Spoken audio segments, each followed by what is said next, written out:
So yun guys, welcome back to our channel.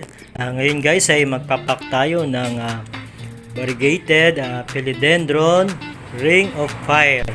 Actually ito ay nakapost sa Shopee. Ang price niya dati ay 500.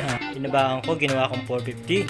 Kaya namin nag-place order, so ating babalutin na ang ating Philodendron Ring of Fire. So please continue watching.